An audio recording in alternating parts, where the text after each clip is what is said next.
Ever pick up your phone for just 5 minutes and suddenly it's been an hour? You didn't text anyone, you didn't learn anything, you didn't even laugh, you just scrolled, blankly, mindlessly, and now you feel like your brain is jelly, foggy, overloaded, and weirdly tired. Yeah, me too. But what if I told you that wasn't your fault? What if I told you your brain has been rewired by design, and there's a way out that actually works, even if you feel hopeless about it right now?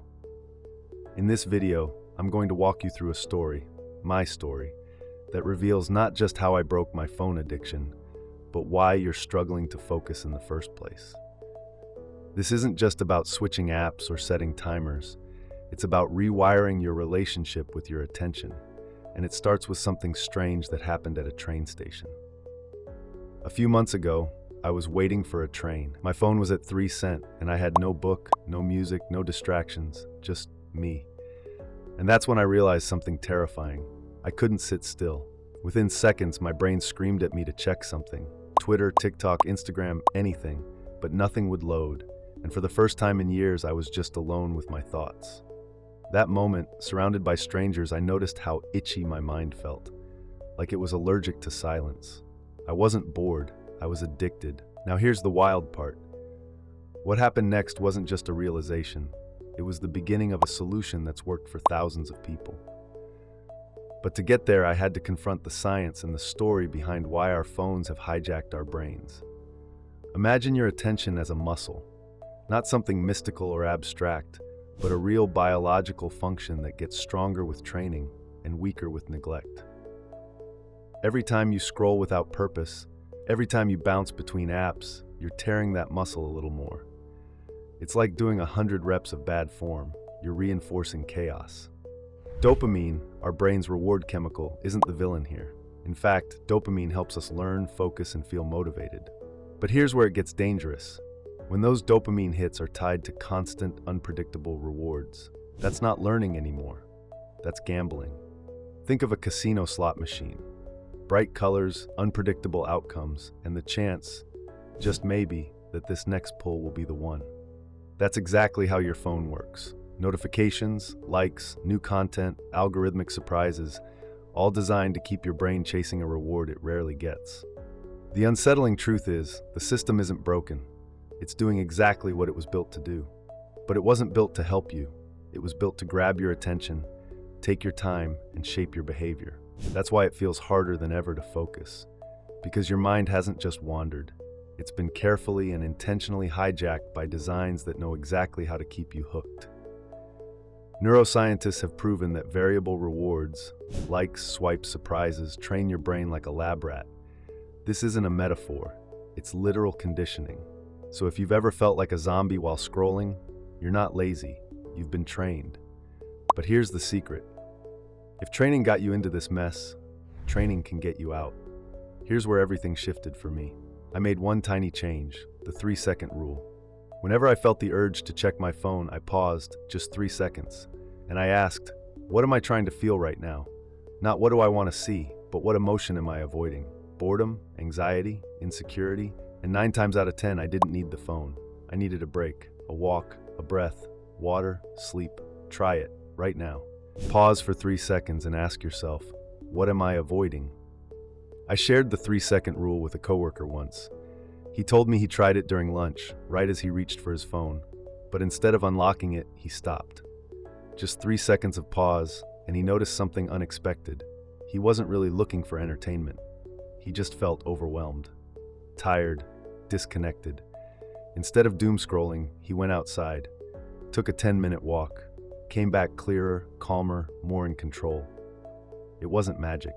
What he experienced is known in neuroscience as a pattern interrupt, a deliberate pause that breaks an automatic habit loop. By consciously inserting even a brief moment of awareness, he interrupted the brain's default impulse to seek stimulation. That pause gave his brain a chance to switch gears. Instead of acting on impulse, he used the part of the brain that helps with making thoughtful choices, the prefrontal cortex, rather than letting the habit loop fire on autopilot from a part of the brain called the basal ganglia. That's the area responsible for habits. Once a behavior becomes routine, your brain stores it there so you don't have to think about it every time. In those 3 seconds, he created just enough space to choose a new behavior. That's all it takes to start retraining your brain. If your focus is weak, you don't start with deep work or no phone mornings. That's like lifting 200 pounds when you've never touched a dumbbell. That's where the attention ladder comes in. We've talked about pattern interrupts, those brief pauses that help break a habit in the moment. But now we need a method that helps rebuild focus over time. The attention ladder is a gradual approach to strengthening your attention span without overwhelming yourself. Instead of jumping into long, intense work sessions, you start small and build your mental endurance step by step. Let me show you how to climb the attention ladder one step at a time. Step 1. Microfocus. Start with tiny wins. Read for just 2 minutes. Go for a 5-minute walk. Have one short conversation without checking your phone. These are your warm-ups. Doing this helps your brain get used to moments of uninterrupted focus without triggering discomfort or boredom. It begins rebuilding your attention span in manageable doses, kind of like physical therapy for your mind. Step 2. Mini blocks. Once that feels manageable, stretch your focus. Try writing for 10 minutes or staying off your phone for 15 minutes while working or resting. This level gently pushes your brain to tolerate slightly longer focus intervals. It strengthens your prefrontal cortex by reinforcing self-control and delayed gratification, core skills in resisting distraction. Step 3. Macro blocks. Finally, build to longer focus sessions. Set aside 1 hour to do one task with no distractions, and reward yourself when you're done. This is like lifting heavier mental weights. You're teaching your brain to stay engaged on one thing at a time and making deep focus a natural part of your daily rhythm. The reward at the end helps your brain associate focus with satisfaction, not struggle. Each level builds on the last. It's not about being perfect. It's about training your brain to handle more focus, more intentionally over time. Start at the bottom, climb slow, but climb. If you fall off, that's part of the workout. Most people quit because they don't feel immediate progress. But here's the truth. Every minute you don't open your phone is a win, and your brain counts every rep, even if you don't. Once you've started retraining your brain through intentional focus, the next step is to support that progress by shaping your environment. Because let's be honest, willpower alone won't cut it in the long run. Environment beats willpower every time. The spaces we live and work in can either pull us into distraction or help protect our focus. So if you want to make your phone less tempting, don't just count on self-discipline. Build a space that makes your goals easier to follow through on and distractions harder to reach. Things you can also do to help. Use grayscale mode to make your screen less stimulating. Delete just one app today, the one you reflexively open. Use a charging station far from your bed. Turn off non-essential notifications. Keep your phone out of reach during work or meals.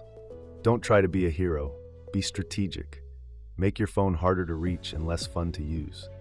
This isn't forever, it's until you reclaim control. Remember that train station? I now go there once a week. No phone, no distractions, just a bench, a coffee, and a pen. It's become sacred. Because in that silence, I met someone I hadn't spoken to in years. Myself. What would your life look like if you weren't reacting to everything? What if you stopped being a passenger in your own mind? What if the version of you with clarity, peace, and presence wasn't a fantasy? Because they're not.